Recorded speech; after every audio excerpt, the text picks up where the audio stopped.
Eto, so mag-isa lang ako nagre-record. Simpleng setup lang. Papakita ko muna yung ano ba yung setup ko ngayon. Syempre, naka OLT tayo. Ito yung server natin. Simple lang yung setup natin. Actually, wala ako o hindi ako gumagamit ng Microtech or hindi ako nagamit ng Microtech. Ito, wala. Bakante siya. Kasi syempre hindi tayo marunong sa Microtech, lagi tayong nagpapa-config and all. And then pag sa monitoring, basta hindi ako marunong sa Microtech in short. So ang ginamit ko is itong Ruigi natin, which is ang model niya is RGEG210GE. At saka mas meron pang model na mas mataas dito. Pero itong model na to is capable of 4 na 1 as you can see. 1-0 medyo madilim. 1-1, 1-2, 3, and the rest is LAN na. I-config na lang natin yan. Tapos may mga tagging ako dito para hindi ako mawala. Okay? Then, ang gamit kong OLT, syempre yung UB, yung CData. Tapos ito sa baba, ito yung PDU natin.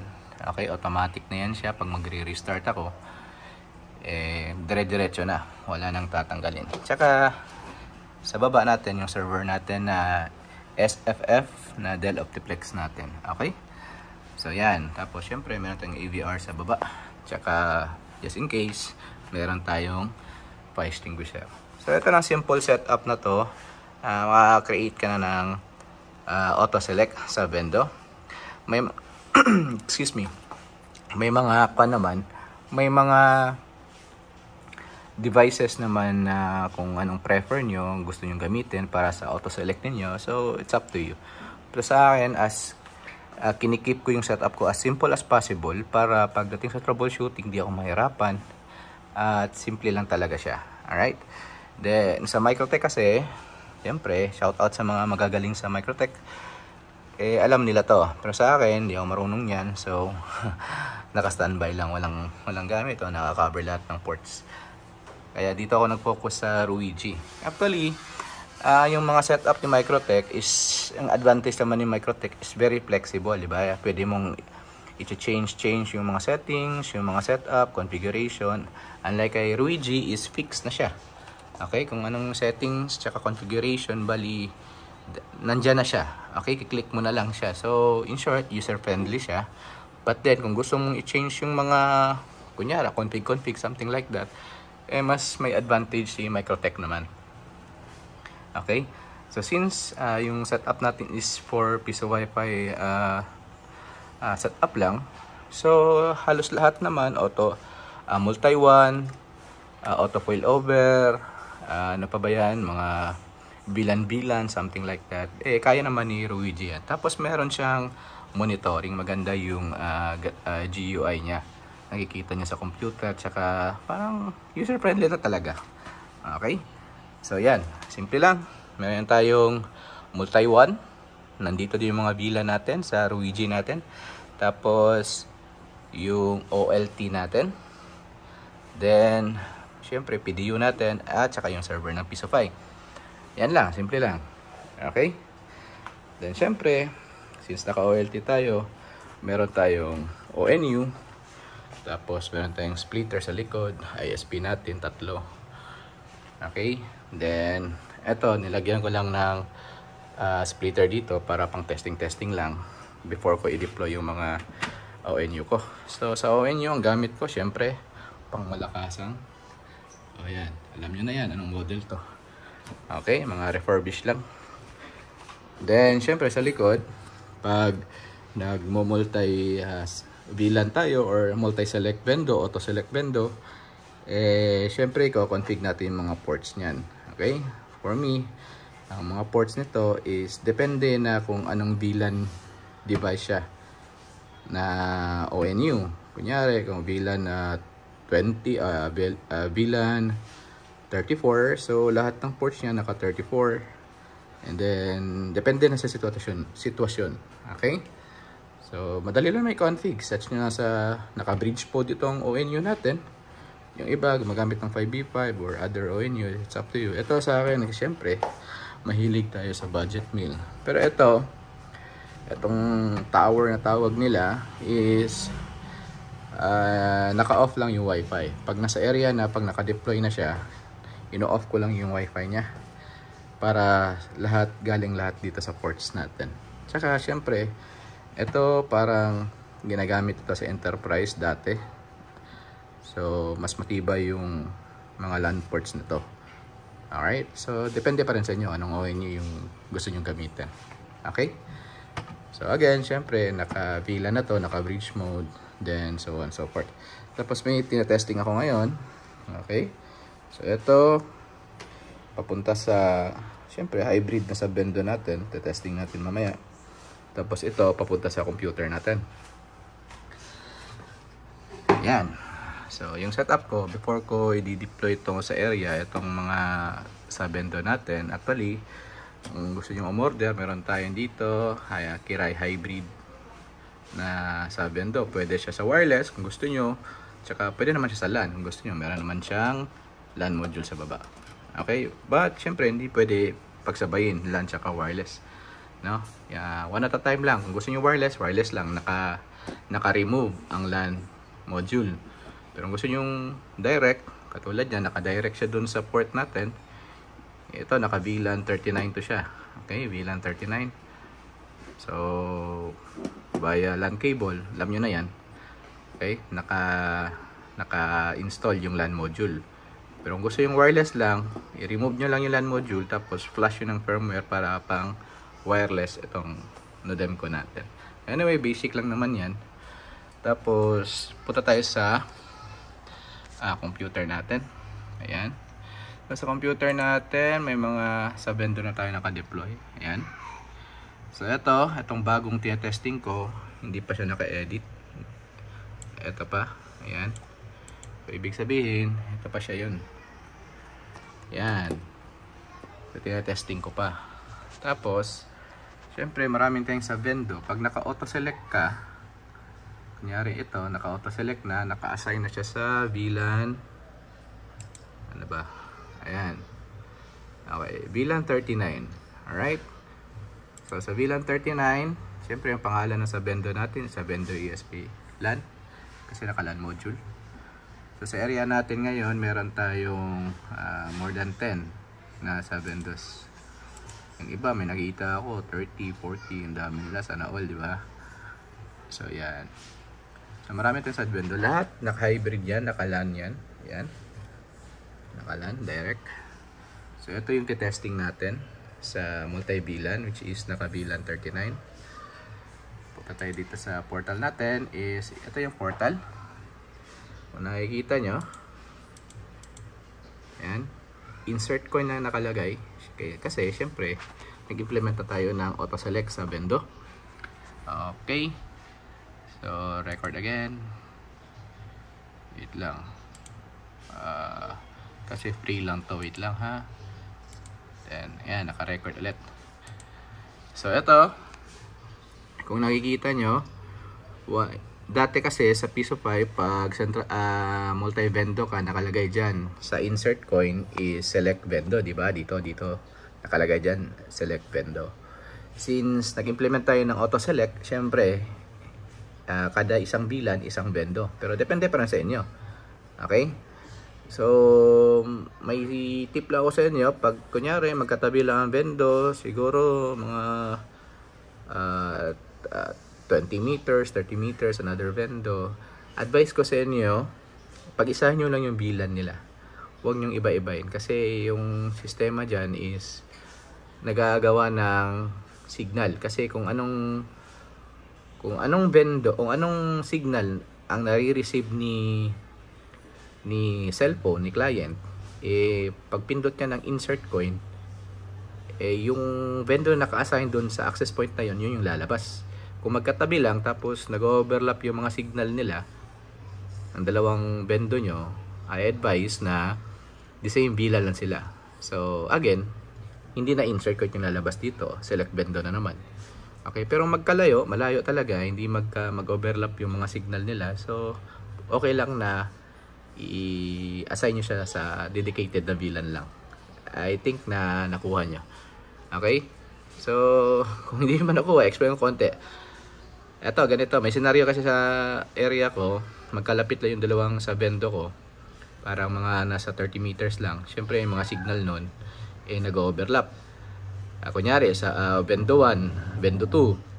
Si bendo 1, yung signal niya, siyempre, umaabot kay bendo 2. Tapos si bendo 2, mga 30 meters, umaabot din yung signal niya dun sa bendo 1. So, tendency niyan, si client, kung anong signal ang makukuha niya, though parehas lang ng SSID, pero yung access point is device na physical is nakakabit doon kay bendo 2. Kung doon siya maghuhulog kay bendo 1, pag pindot niya ng insert coin, since connected siya doon sa bendo 2, kasi parehas nga ng SSID, di ba? So si cellphone automatic ngayon, mamimili lang siya saan siyang access point na ko-connect. Pag insert niya o pag tap niya ng insert coin, ang lalabas hindi bendo 1 kundi bendo 2. Kaya sabi ko nga, nag-overlap sila. So advice ko lang kung mag-auto select kayo, lalo sa Pisofy, pag magkalapit lang yung mga signal nila, nag-overlap, ay advice na pag-isahin nyo lang yung VLAN nila.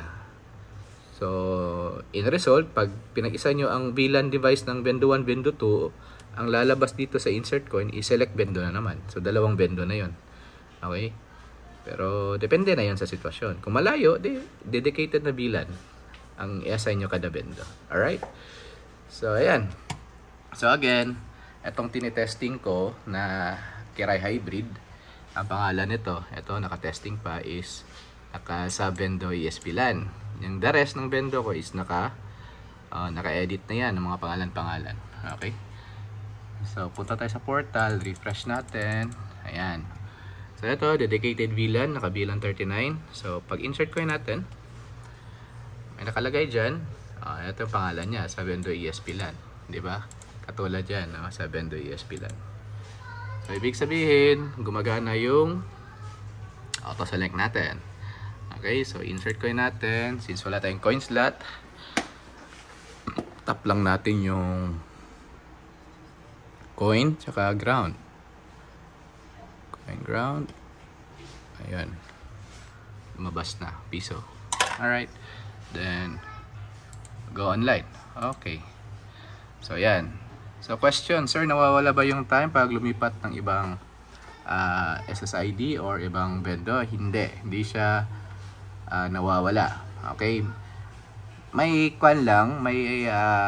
share lang ko sa inyo. Minsan kasi may mga cellphone na medyo stricto, tapos may mga cellphone na medyo mahina. Ang tendency nito, pag kunyari umalis sila tapos bumalik ulit or lumipat ng ibang bendo, syempre centralized, diba? Iisa lang yung signal nila, pero ibang VLAN na naman yung sa kabila. Bali, pag transfer nila doon, madi-disconnect sila doon sa previous na access point, tapos lilipat sila sa ibang access point. Ang tendency lang nun, may magpa-pop up na portal, which is ito, pero hindi siya ganito, diba? Naka IP. Bali, yung natural na pop up lang, diba? Kung mag-insert coin tayo, may magpa-pop up. Walang time na lalabas dun. Okay. May mga cellphone naman na automatic lumalabas, pero may mga cellphone din na hindi siya lumalabas. So, iisipin nila na nawala yung time nila. So, ang gagawin lang, pag kunyari may time sila tapos lumipat ng ibang area, ibang access point, nawala yung time, punta lang sila sa Google Chrome tapos open lang nila yung IP address natin sa bendo natin 00.1. Okay? Then automatic lalabas yan. Kasi may mga cellphone kasi na yung authentication nila medyo komplikado, something like that. Okay? But in reality, wala namang nawawalang time. Okay, as long na connected sila sa tawag nito, sa wifi nyo. Okay, may iba kasi sabi nila, oh sir, naglo-loading na yung wala ka. Pagtingin mo sa SSID nila, sa ibang bendo pala sila, sa ibang player ng piso wifi sila naka-connect, diba? So always check yung saan sila connected, baka naka-connect dun sa ibang bendo na na player din ng bendo or ng piso wifi. Well, anyway, yun lang. So pasensya na kayo, medyo magulo Eh, ganito talaga. I-replay nyo na lang. So sa akin nga, sabi ko nga, yung sa akin lang, as much possible, simple lang setup natin. Naka-Ruigi lang, multi-VLAN, multi-WAN. Then, tapos OLT natin, 1 pon, GPON, SeaData. Tapos server lang, 3 lang. Okay? Yan. So, maraming nagpi-PM, sir, posible pa kaya na maka-auto-select si Pisofy? Yes, posible po. Ito na sa harap nyo. Ginagawa ko na. Actually, na-deploy ko na. Ayan, makikita natin. Tingin tayo dito. Ito. Sino ba to? Si Malaysia ko. Naka VLAN 37 yan. Ayan yung iba. Ito na naman. Si Kuwait, naka VLAN 38. So iba-ibang VLAN yan. Kasi nga naka-quan sila, naka-auto select. So ito, sino ba to? Mad Gamer ko. Naka VLAN 36. Okay, last one, sample lang. Ito si Damascus ko, naka VLAN 33. So lahat sila up niyan. Nasa area na yan, lahat. So naka-auto select na yan sila. Okay? So, katulad nito, yung sabi ko kanina, pag magkatabi lang yung mga bendo, may tatlo kasi akong area dito na magkatabi yung bendo. Itong ano ba to? Ang bigat ng iPhone. Ay nako. So, ang magkatabi dito si itong Lebanon ko, itong Kuwait, tsaka itong Europe. Itong tatlong to, magkatabi to.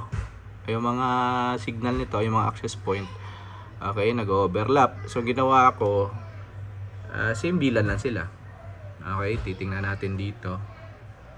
Edit. So naka VLAN 38. Sino to? Si Lebanon. Okay.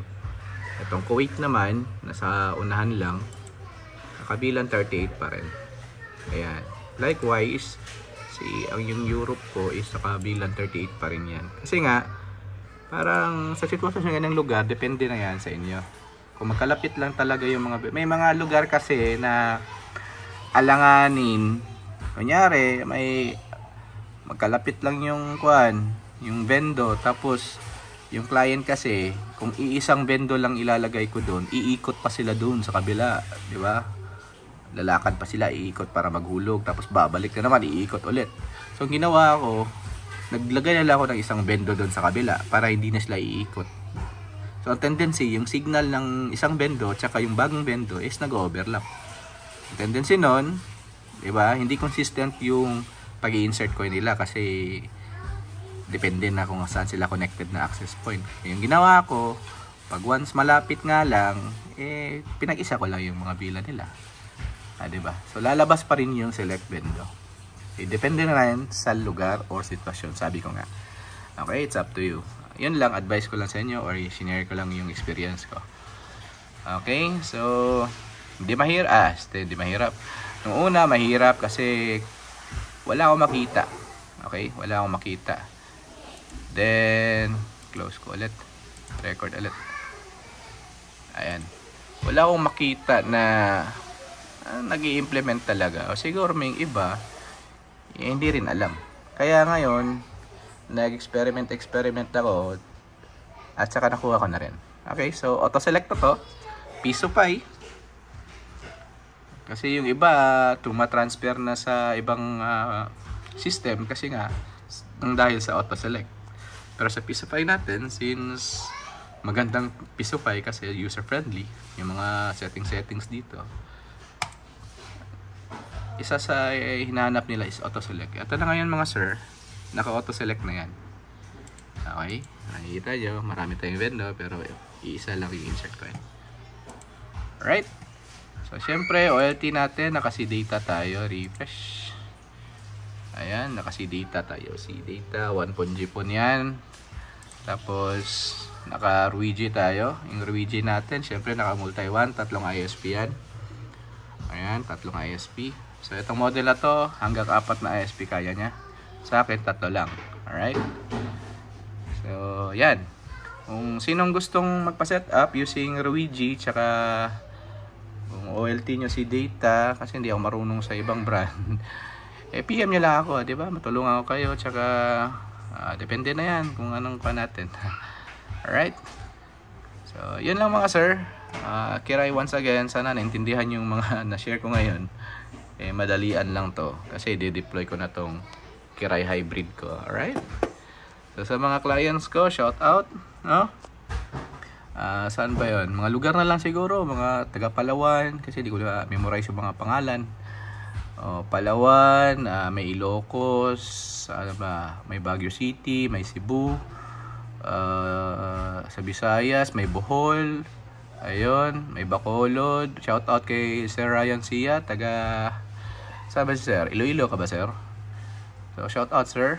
Sa Mindanao naman, Davao, si Sir, shout out kay Sir Malyari, Sir, yung master ko sa Piso Wi-Fi, si Master Richie Malyari. Then sa ibang mga clients ko na taga Mindanao, okay, shout out lang kayo. Tapos kung gusto niyo ng hybrid, okay, PM nyo ako in advance kasi nagkakaubusan na ng hybrid. Okay, hindi tayo mass production, sariling gawa ko to, ako mismo, galing sa board hanggang sa mga parts, ako yung gumagawa. Kaya special kada sa vendor na marireceive nyo na hybrid from Kiray galing sa akin, special yan kasi hindi machine ang gumawa niyan, ako mismo lahat. Except sa, syempre, yung PCB, galing China yan. But anyway, so yun lang. So, sino gusto magpa-config dyan ng centralize, alright? So, PM nyo lang ako. Okay?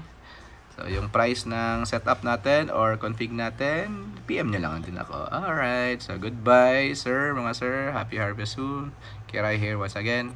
Ciao.